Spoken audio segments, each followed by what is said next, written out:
Hi, everyone.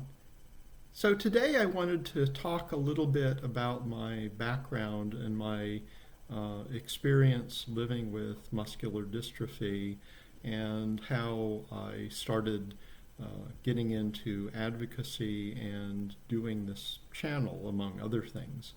So I'm going to do a slideshow that was adapted from a series of presentations I've given on a few different years to medical students at the University of Washington. It turns out one of my neighbors was in med school there and started a series where the med students can hear from students living with the different diseases that they were learning about in their class books. And so she told me about this and invited me, and I ended up doing it for the next 3 years pre-COVID. Hopefully it will start back up after that's done. So the title of my video is Lemonade Recipes, which was inspired as I was preparing this for the first time by my coworker having a lemon tree in her office, and there you see it with one ripe lemon and one not quite ripe lemon. And the metaphor, of course, is, when life gives you lemons, make lemonade. What I mean by that in this particular thing is having a rare disease obviously can create a lot of problems in your life. But it also can create some unique opportunities. It took me a long time to understand that and figure out that I had the ability to do some things because of my experiences. Okay, so I've got a baby picture and also a couple of pictures of me ice skating. Okay, I grew up in California. People from other parts of the country, sometimes used to ask me if I surf. No, I've never been on a surfboard in my life. Most of the sports that I did were actually winter sports. I was a competitive figure skater, and I also did a lot of skiing. I was, quite a sort of an advanced intermediate skier. Played soccer, ran cross country, okay, which, you wouldn't think from someone who's had genetically muscular dystrophy since birth, that would ever be possible. But it is, and it turns out that for the particular type of muscular dystrophy that I have, that's in fact very common. So everything was fine. Everything was almost fine, although when I was 16, I got diagnosed with type 1 diabetes. Fortunately, if you're careful, that's actually pretty easy to manage. I haven't had any major problems in over 40 years since that. Okay, but then right as I was about to go off to college, I noticed a lot of physical problems.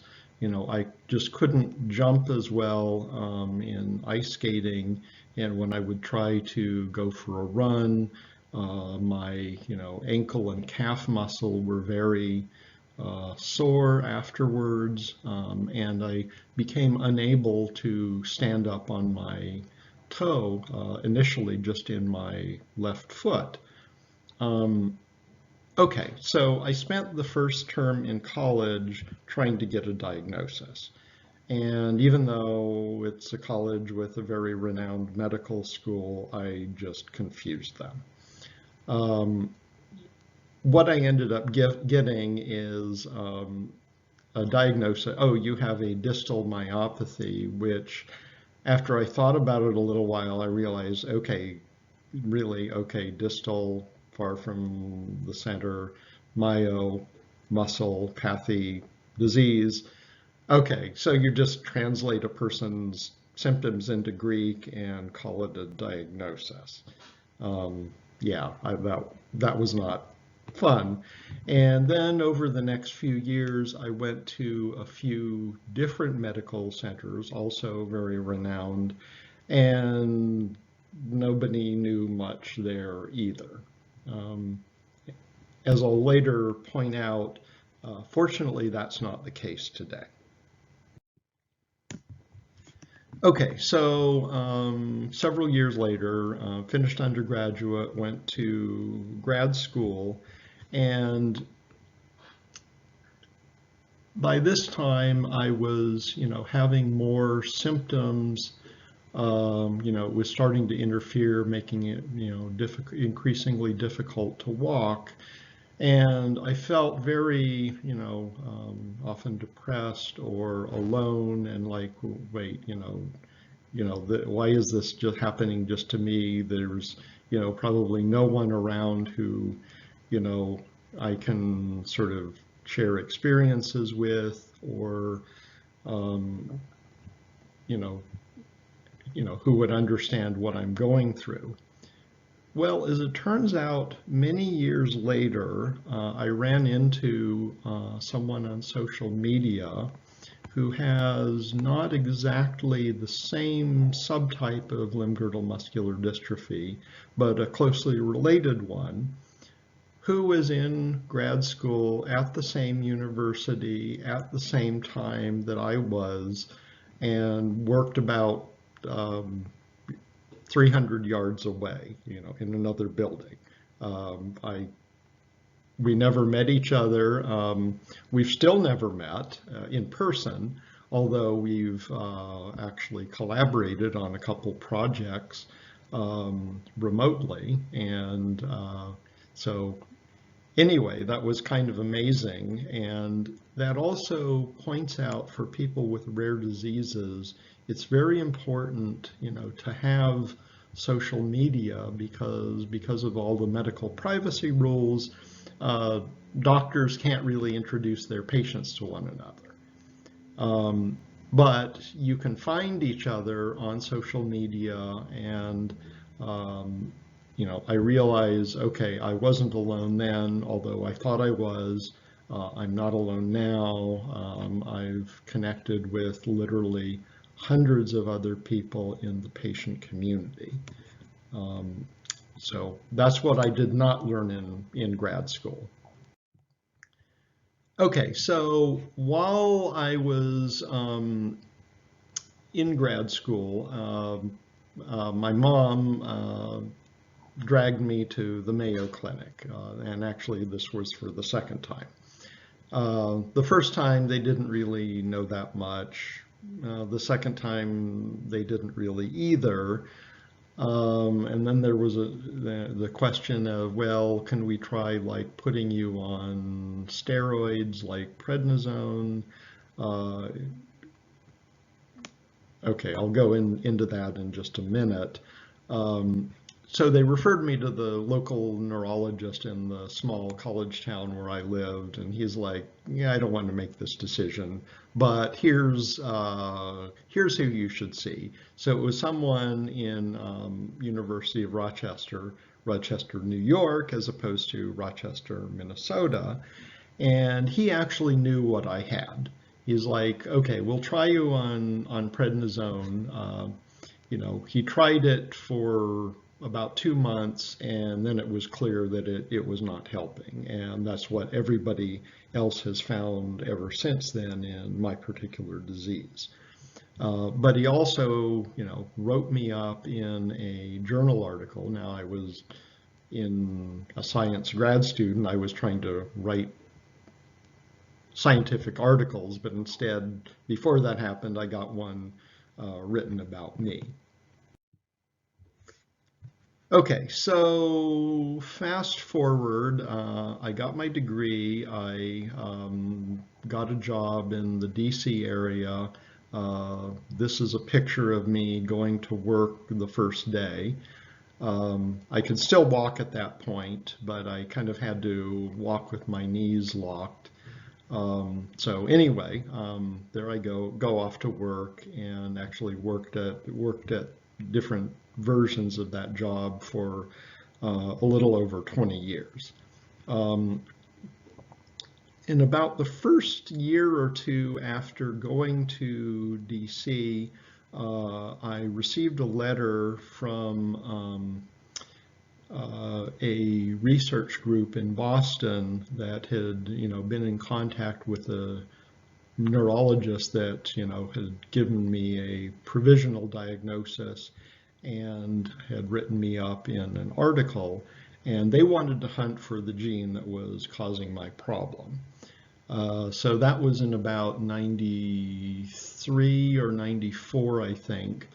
And okay, I didn't hear anything about it for a few years and was kind of like, okay, well, I guess they didn't find anything because I haven't heard anything about it. But then in 1998, um, they suddenly announced, oh, we've discovered this gene. And it's actually is responsible for two different forms of muscular dystrophy, not just the kind that I was diagnosed with, which was called Miyoshi myopathy, which was first discovered in Japan.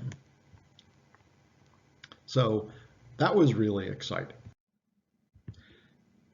So after the news that the gene had been discovered, I was kind of inspired to go back and look at some of the research that had been going on that led to the discovery, and discovered that there were several research groups who had been working in various countries for several years, making all of this possible.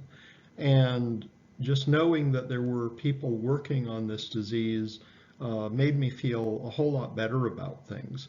So that inspired me to put together a website summarizing, initially for other patients, what I'd gleaned from the research projects that were going on.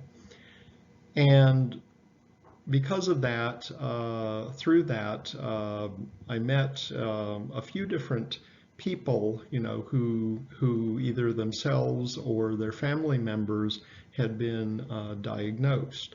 So one of these connections made through that website was the family that later started the Jane Foundation after their son had been diagnosed. And so a few years later, the Jane Foundation began. I still lived in DC, but I started working for them remotely part-time. And then in 2015, I moved to Seattle, and you see me here on the right with my coworkers. We're wearing green ribbons because it was decided that for spreading awareness, um, limb-girdle muscular dystrophy, the LG, could also stand for lime green. So lime green became the official color to spread awareness of limb-girdle muscular dystrophies. Okay, so a little bit of the summary about the exact subtype of limb-girdle muscular dystrophy that I have. It's known as 2B, or more recently as R2. They changed the nomenclature a little bit. And it's one of about 30 different subtypes of limb-girdle muscular dystrophy. So the gene that was discovered in 1998 is called the dysferlin gene. So before it was thought to be, two different diseases, either LGMD type 2B, or now R2, or Miyoshi distal myopathy. It turns out, after looking at things in more detail and doing a big clinical study, it's really been discovered that it's all the same disease. Okay, so it's autosomal recessive. Okay, what does that mean? First, it means that it affects males and females equally. The most common, or the best known type of muscular dystrophy is Duchenne muscular dystrophy, which is on the X chromosome. So usually it only affects males. It's very rare for females to be affected, but it is possible. Um, and also, it means that each of your parents were carriers, but they probably didn't have any symptoms.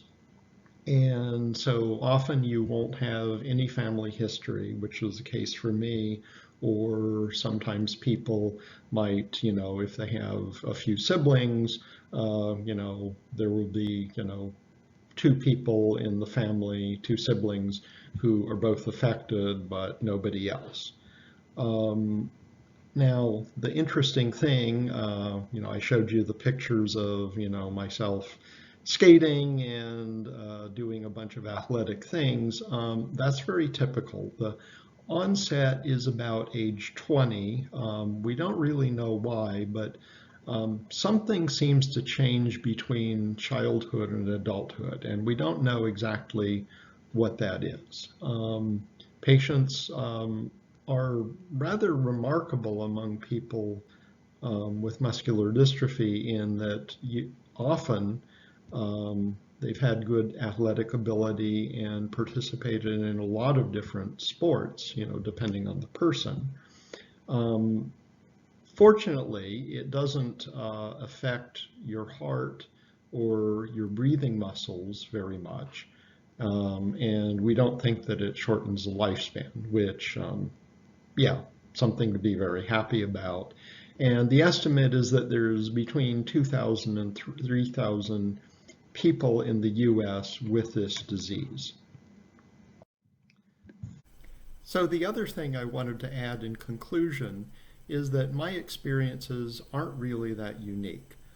Many patients with either muscular dystrophy or some other rare disease have shared their experience either in writing or in video format. And it's good to share the experiences of people living with rare diseases. A lot of times they aren't very well known, and so people don't know what you're talking about. So I hope that by sharing this with all of you, I can raise awareness and encourage others to share their stories. So thank you very much for watching.